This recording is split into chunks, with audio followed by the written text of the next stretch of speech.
Hello and welcome to a new Let's Play with me, Matthew Caddis, aka Puggy. So, we are also going to look at what I suggest is the Japanese Super Mario Bros. 2. Because, yeah, this is more like the first game. This is Super Mario Bros. The Lost Levels, and from the start, it does look like a clone of the first game. However, things are not right in the Mushroom Kingdom, because you just saw there, that mushroom there killed Mario. That there is a poison mushroom, and was introduced in this game. And yeah, if we were careful, I'd say this would have been our Super Mario Bros. 2, because this was deemed too hard for us Westerners to play. And I can kind of see why, having played it and having to use warp zones, because there are some hidden levels in this game, seriously. But it plays very much the same in terms, certainly in the first level, to the first game, aside from the additional enemies and traps and everything. But we'll get to that. For now, yeah. Thankfully, you can actually tell the two mushrooms apart. The poison mushrooms are kind of more brownish in color compared to the orange of the usual super mushrooms that you usually find in Super Mario Bros. So that is the key. Also, the sprites are a little different. As are the clouds, actually, seriously. So yeah. But that isn't the only change we will see to the Japanese Super Mario Bros. 2. Oh no!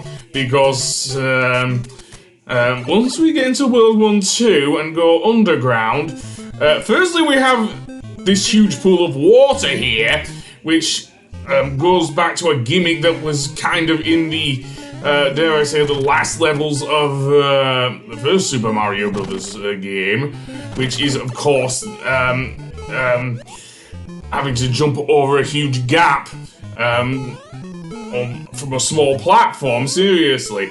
There are also Buzzy Beetles down here, and these weighing down platforms that we saw, I think in World 4, in Super Mario Brothers. So yeah, and also you can go down one of these pipes, and it will take you to a completely different area. I don't know if I can compare it to the Minus World glitch in the original Super Mario Brothers, but yeah. To me, the Lost Levels feels like a really tough ROM hack, seriously. And this coming from a guy who does not like Nintendo's idea of taking down fan remakes and stuff, and whatnot. Is their property and everything, but yeah. Well, this feels like a really really good ROM hack, actually. Remember all those Kaizo levels before, of course, Nintendo made Super Mario Maker and pretty much brought in the things. This is what this feels like, except maybe with less automation, shall I say, in the case of some of them. But anyway, that being said, yeah. Now we even have bloopers in the sky, man, seriously. Bloopers in the sky. You think a cephalopod would be able to survive out of water, but nope, that is what the thing is with the Lost Levels. Seriously. If anything, the SNES version is actually easier. I wanted to play the NES version because, to be honest, I wanted to play the originals. I may well cover Super Mario All-Stars, but not now, I don't think, seriously, because I've just marathoned the whole classic games on the NES. No, I won't do that. And maybe the one Game Boy Mario game that is on the service, Super Mario Land 2. But of course, that game is a whole class of its own, seriously. And the original Super Mario Land will not seemingly be released on the Switch Online, which is a shame, because I do, thanks to a certain dance track. I remember the world's first theme as a kid. Seriously, I never owned a Game Boy until like 1996, when the likes of the PlayStation and the N64 were coming out, of course. So yeah, but I do remember Super Mario Land, thanks to that one dance track, a theme by Ambassadors of Fun.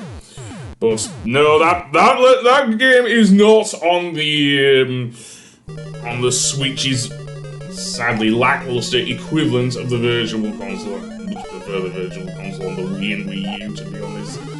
At least you could own the games. Not so much with playing them online, which, yeah. Anyway, World 1-4 has a bunch of fire bars. If you go back to Super Mario Brothers, that did not happen in the original. There weren't that many, if any at all, really. So yeah. But yeah. But this is why we ended up with the palette swapped Doki Doki Panic Super Mario Brothers 2. Probably not a bad thing, because I actually do like the what was in Japan called Super Mario USA, seriously. And here's Bowser. He will jump a bit more, and there's a platform for you to get over him. But yeah, he's a lot tougher there. You still defeat Bowser in the same way, by either getting him with the Fire Flower, or if you don't have a Fire Flower, just pretty much bringing down the bridge. And of course, at the end of each level, barring the last one, there is a Toad who says the princess is in another castle, of course. The second level takes place at night, and we have a bunch of paratroopers jumping about. Seriously, which honestly makes it very hard to kick their shells. I don't know if the Koopas actually come out of their shells, for that matter. Seriously, I don't. Okay, that's a regular mushroom. I have to be careful not to get a poison mushroom. And what do you know? A Starman! Okay, I'll take it. Especially since, yeah. But over here we have another spring. Now, springs is, in the Lost Levels behave quite differently than in the first game. Yeah, they are programmed to send Mario flying into the air! Seriously, and he will not come down, until he, does come down, so to speak. So yeah, so you actually have to plan for where Mario actually lands. Seriously, and I also got a beanstalk there, so...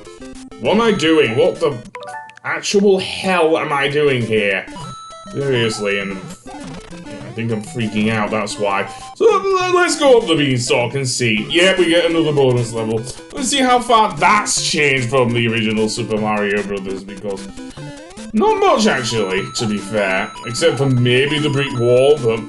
Given that we're actually Super Mario here, yeah, that's not going to be a problem. Okay, so I'll get the coins along here, and get the last ones down there. That's how it's going to work, I'm afraid, and down we go. Yeah, it still plays the invincibility music, so yay! There's a poison shroom. Okay, so let's use this platform to bounce Mario into the air and not fall off. Seriously. I don't think I held the stick on the analog stick on the Joy-Cons that far to the right, which is why Mario actually landed in just to the left of the spring there, but never mind. You can use the paratroopers to get across the gap. Isn't all too necessary here, I don't think, unless you can't do a run-up, which I clearly cannot. I have to be careful about where I position Mario, of course. Unless he falls off the platform, such as there! And that's gonna be a major thing with this game, seriously. I even ended up having to redo the game again because I just got so pissed off with it. Seriously. This game is absolutely rage-inducing for me. Anyway, I'll see you on the next episode. Goodbye!